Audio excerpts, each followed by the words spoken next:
Right now guys, we have a spark plug, no? Ato ni siyang i-replace dito sa spark plug sa atong Mio Gear 125. So kanina palit ra ni nako sa Yamaha Kasa, no? For about 105 pesos. Made in Japan. Uh-huh. Karon mo ni ang iyahang code, no? C6HSA, and then it in color gray ang font. Um, Tunyan tanawon ang difference ani dito sa stock, no? Ang brand niya is NGK. And then so may nakasuwat diri sa C6HSA. Okay? She's 000 Japan. No, sa may laing nakasuwat pa diha. No, di na ako mabasa. Ah, hindi nga ito yung tanawon ang distance ni Pro. I believe uh, standard niyang distance sa electrode. Okay?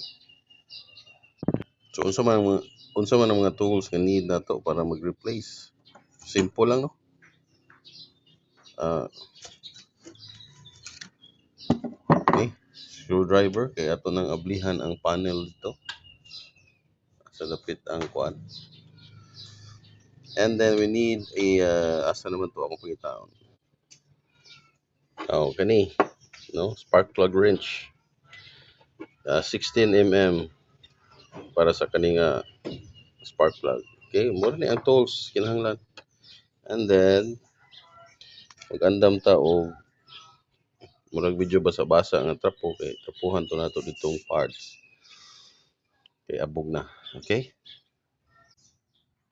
Karon asa man dapita ang ablihan gamit ang screwdriver para makita ang dapit asa ang spark plug.